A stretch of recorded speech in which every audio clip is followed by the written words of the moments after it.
Hello বন্ধুরা, welcome back to my channel. আমি শর্মিষ্ঠা। তো আজকে আমি একটু নিরামিষ আলুর দম বানাচ্ছি আর একটু ভাবছি লুচি করব। তো সেই জন্য এখানে আমি আলুর দম বানিয়েছি অল্প করে। এবার এটা হয়ে গেছে, এখন আমি একটু লুচি প্রিপারেশনটা নেব। যাই হোক, আজকে তোমাদের সাথে গল্প করতে করতে এই ভিডিওটা আমি শেষ করব।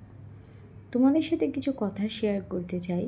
তোমরা তো আমাকে সেভাবে চেনো না, কিন্তু তোমরা যদি আমার কথাগুলো শোনো, তোমরা সেটা শুনে আমাকে কিন্তু কমেন্ট করে বলো যে আমি ঠিক বলছি নাকি ভুল। যারা সবাইকে ভালোবাসে, যারা সবাইকে নিয়ে চলতে চায়, তারাই জীবনে সবথেকে বেশি দুঃখী। এমনকি নিজের জীবনে কিছু না ভেবে অন্যের কথাই সবসময় ভাবতে থাকে, তারাই জীবনে সবথেকে বেশি দুঃখী। তাদের মধ্যে আমিও একজন। জীবনে সবসময় সবার ভালো করতে গিয়ে নিজের ক্ষতি করে ফেলেছি, সেটাই আমি বুঝতে পারিনি। নিজের জায়গা ছেড়ে দিয়েছি, নিজের লড়াই করাটা ছেড়ে দিয়েছি, কারণ হচ্ছে অন্য মানুষ ভালো থাকবে বলে। তার জন্য ভগবান আমাকে সত্যিই ভালো রেখেছে এবং এখনও পর্যন্ত ভগবানই আমাকে সাহায্য করে যাচ্ছে। অনেক দুঃখের দিনও আমি পার করেছি। হয়তো আমার জীবনে যে দুঃখগুলো আমি পার করেছি সেগুলো আমি সবাইকেই বলে বেড়াতাম, কিন্তু কিছু মানুষ আমাকে সাহায্যের হাত বাড়িয়ে দিয়েছিল এবং কিছু মানুষ আমার সেই সুযোগ নিয়ে নিয়েছিল।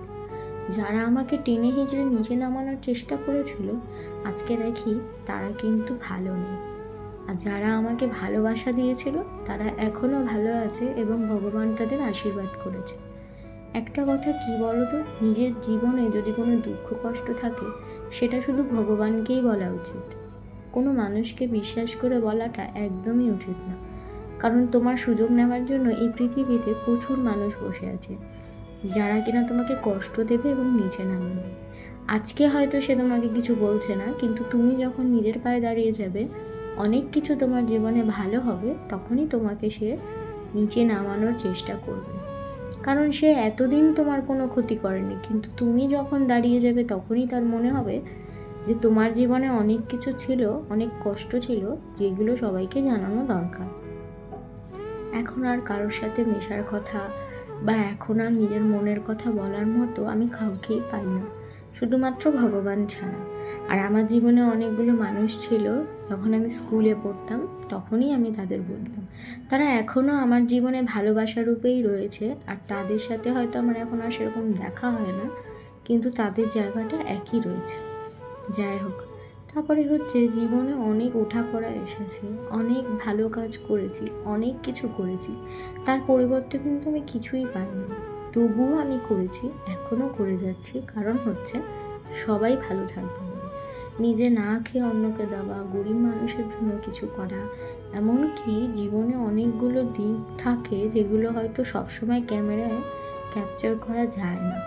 এমনও দিন থাকে যে হয়তো রাস্তাঘাটে চলতে ফিরতে মানুষের সাহায্য করা, সেইগুলো আমি ক্যামেরার মধ্যে এখনও পর্যন্ত দেখাইনি আর দেখাতে চাইনি। যদি সেই রকম কোনো দিন ভালো কাজ করতে পারি, তাহলে অবশ্যই আমি ক্যামেরায় শেয়ার করব।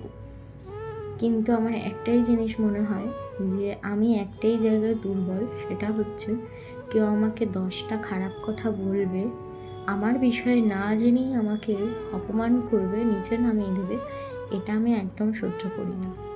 আমার জীবনে কিন্তু আত্মসম্মান বোধটা খুব বেশি।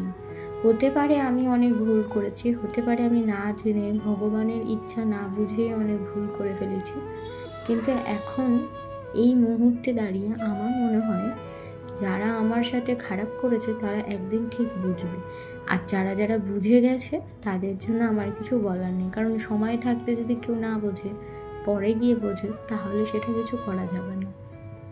আজকের এই দিনটা আমি শুধু পেয়েছি কিছু ভালো মানুষের জন্য। কিছু ভালো মানুষ আমাকে ভালো পথ দেখিয়েছে এবং জীবনে আমাকে দাঁড় করানোর চেষ্টা করেছে। যারা আমার জন্য ভালো কাজ করেছে, আমি সবসময় চেষ্টা করব তাদেরকে খুশি রাখার এবং তাদের ভালো করার। ভালো মানুষের জন্য কেউ না পাশে থাকলেও ভগবান ঠিক কোনো না কোনো রূপে এসে পাশে দাঁড়ায়, আমারও ঠিক সেইভাবে সাহায্য করে। যদি তোমাদের ভিডিওটা ভালো লেগে থাকে, অবশ্যই লাইক, কমেন্ট, সাবস্ক্রাইব।